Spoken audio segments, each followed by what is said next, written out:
আমরা আবু সাইদের উত্তরসূরি। আমাদের উপর দিয়ে ট্যাঙ্ক চালাই দিলেও আমরা রাস্তা থেকে সরব না। আমরা লক্ষ লক্ষ নেতা কর্মীর বড়াই আমরা আওয়ামী লীগকেও দিত শুনতাম এশিয়া মহাদেশের সর্ববৃহৎ ছাত্রলীগ নাকি সর্ববৃহৎ ছাত্র সংগঠন ছিল। এক জায়গায় বলে জয়, আবার 2 মাইল দূরে গিয়ে বলে বাংলা।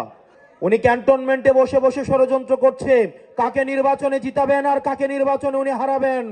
দল ক্ষমতায় যাবে এবং দল ক্ষমতায় গেলে আমরা ক্ষমতার অংশ হিসেবে আমরা রাজনীতি করছি, তাহলে আপনারা ভুল পথে আছেন।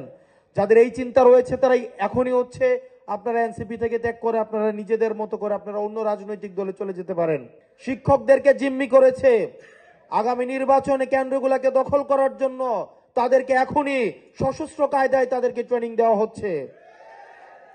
আমরা স্পষ্ট করে বলতে চাই, জাতীয় নাগরিক পার্টি, আপনি সংখ্যা দিয়ে জাতীয় নাগরিক পার্টিকে মাপতে যাবেন না।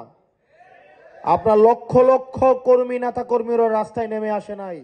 10 জন মানুষ থাকলেই, প্রয়োজনের ন্যায্যতার কাছে একজন মানুষ থাকলেই, যখন একজন ঘুরে দাঁড়ায় তখন সারা বাংলাদেশ তাকে সমর্থন দেয়। যে বিতর্কিত নির্বাচনের দিকে ইলেকশন কমিশন যাচ্ছে, ইলেকশন কমিশন একটা স্বৈরতান্ত্রিক একটা ইলেকশন কমিশনে রূপান্তরিত হয়েছে।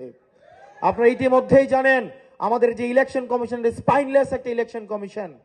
এই ইলেকশন কমিশনকে গনিমতের মাল হিসেবে নাসিরউদ্দিন ভাই ইতিমধ্যে বলেছে রাজনৈতিক দলগুলো ভাগাভাগি করে নিয়ে গিয়েছে।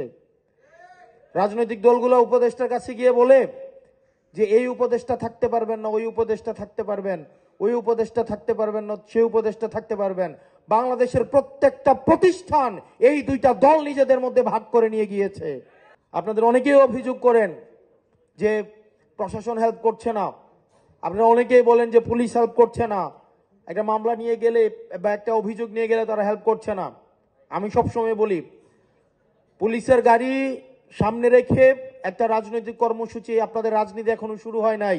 যেদিন পুলিশের গাড়ি পিছনে থাকবে সেই দিন হচ্ছে আপনাদের মূলত রাজনীতি শুরু হবে।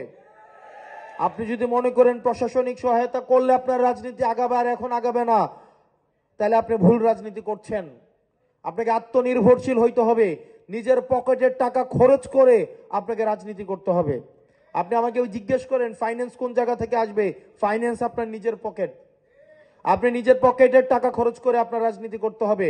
গত মাসে সেন্ট্রাল কমিটির প্রত্যেকটা মেম্বার থেকে আমরা পকেট থেকে আমরা টাকা সংগ্রহ করেছি। এখন বলতে পারেন আমরা চাঁদাবাজি করছি।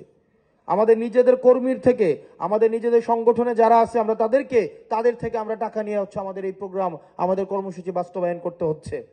আপনারা যারা আছেন বিভিন্ন থানা কমিটির, আপনাদের নিজস্ব অর্থনৈতিক কাঠামো আপনাদেরকে গড়ে তুলতে হবে। একই সাথে সাথে আপনাদের নিজেদেরকে সেখানে হচ্ছে ডোনেট করতে হবে। আমাদের যে ক্রাউড ফান্ডিং এর যে মডেল রয়েছে আপনাদের সেইখানে অংশগ্রহণ করতে হবে। আপনাদেরকে বুঝতে হবে, আপনাদের অনেকেই মনে করেছেন বা অনেকেই ভাবছেন দল ক্ষমতায় যাবে এবং দল ক্ষমতায় গেলে আমরা ক্ষমতার অংশ হিসেবে আমরা রাজনীতি করছি, তাহলে আপনারা ভুল পথে আছেন। যাদের এই চিন্তা রয়েছে তারাই এখনই হচ্ছে আপনারা এনসিপি থেকে ত্যাগ করে আপনারা নিজেদের মতো করে আপনারা অন্য রাজনৈতিক দলে চলে যেতে পারেন।